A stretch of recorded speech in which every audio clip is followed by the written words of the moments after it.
Siempre atento ahí, cuando sabemos que nos vamos a meter en un lío, tú vienes y nos lo explicas. Y ya está, y lo arreglamos. Y sigiloso como un gato, no te hemos visto. Sí, claro. ahí, pum, Mira, pues Me ha visto sigiloso como los impuestos, fíjate, que no te das cuenta y te los van cobrando. Porque vamos a hablar de impuestos. Pues sí, según un estudio del Instituto Juan de Mariana, el gobierno de Sánchez ha aprobado 81 subidas de impuestos desde que llegó al gobierno y pretende añadir otras 46 con una nueva reforma fiscal. Hombre, que un aplauso, ¿no? Bueno. ¿A quién? ¿A quién me pregunto? ¿Qué? Claro. Ha costado. Pues te digo una cosa. Ese aplauso no ha sido muy unánime. No, ha sido muy obligado, ¿eh? La gente está aplaudiendo diciendo, porque me lo han dicho, ¿eh? Porque... No, la gente está pensando. La mierda. La gente está pensando como yo, que son pocas, porque hay que poner más. Así nos aseguramos de que estos youtubers, la gente que se ha ido a Andorra, pues que no vuelvan. Ya está.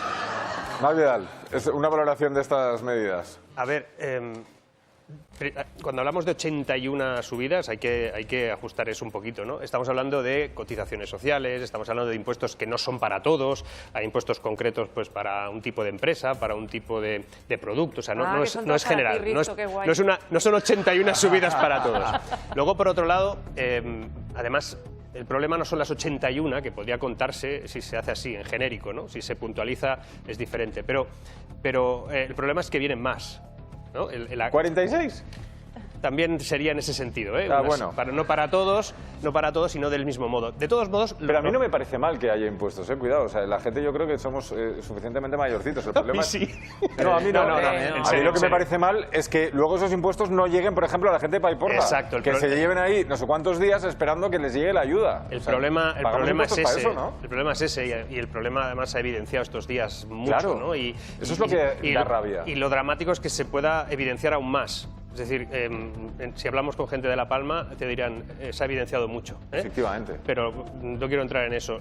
Si hablamos del modelo que se plantea, aquí es donde yo encuentro algún tipo de análisis a hacer. En estos momentos, prácticamente el 1% de las personas, bueno, es casi el 8% de las personas que cobran más de 60, que son los que cobran más de 60.000 euros al año o tienen unos ingresos superiores a 60.000 euros, ese 10%, ese 8, 9, 10%, son los que tienen sobre ellos casi el 54% de los ingresos totales por IRPF, es decir, soportan en gran medida a partir de esos 60.000 euros esa presión.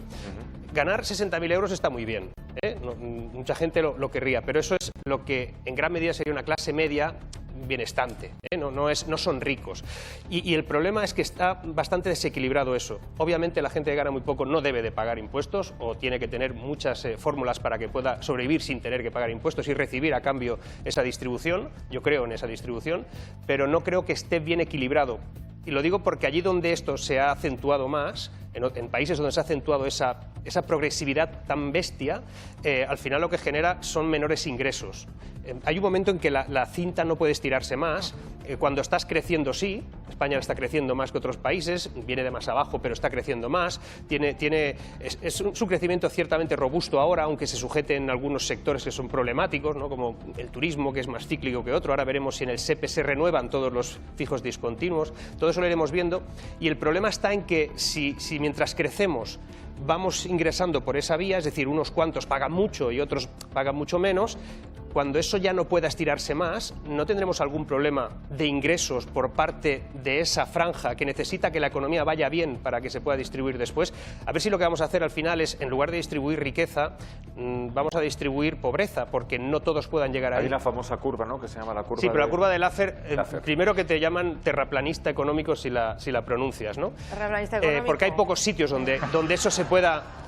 Hay pocos sitios donde eso pueda ser real o empíricamente se pueda demostrar. Lo digo porque en este informe se cita esa curva. Pero es cierto que hay lugares donde sí. O sea, tampoco es terraplanismo del todo. No te pueden decir, no, es que eso no puede ser. Sí, a ver, incluso Pablo a mí me ha llamado terraplanista económico por defenderla alguna vez. No, cuidado que el Chenique está cargando aquí las tintas. Ya lo sé.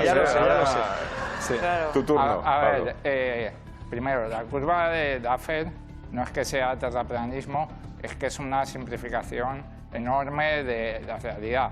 Para empezar, porque habla de presión fiscal en general, sin decir a qué tipo impositivo se refiere o a qué sector social se refiere. Parte de una idea muy básica, que es decir, si hay un 0% de impuestos, el Estado recauda 0, y si hay un 100% de impuestos, el Estado recauda 0, porque aplasta completamente la actividad económica. Entonces, en medio tiene que haber un máximo de la curva, tiene que haber un lugar donde si tú subes más los impuestos, recaudas menos que antes, ¿no? Vale. Qué bien lo has explicado, sí. Oye, lo he entendido hasta yo. Pero es que lo peor es que estamos a favor. Yo ahora mismo soy terraplanista. Sí, económico, sí, porque me parece ahí todos. El problema de la curva de Laffer es que no hay un solo impuesto, hay un montón de impuestos, que son todos distintos. O sea, que la curva de Laffer defiende la simplificación impositiva, ¿eh? Bueno, lo iba a decir yo. pero la realidad es que hay un montón de tipos impositivos distintos, había que hacer una curva para cada uno de ellos, y la segunda realidad es que tú tienes que demostrar si estás antes del máximo o después del máximo de la curva de Laffer. Porque si estás antes del máximo, subir impuestos te hace recaudar más. Entonces, dicho esto, que ya digo, yo creo que es una simplificación tremenda, en España la gente que paga impuestos es la gente que trabaja. De hecho, lo comentaba antes Marc, efectivamente el IRPF tiene dos partes.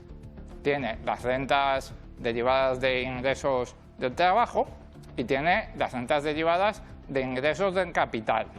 Él se ha referido únicamente a la parte de ingresos del trabajo, pero la parte de ingresos del capital tiene un tipo impositivo muchísimo más bajo.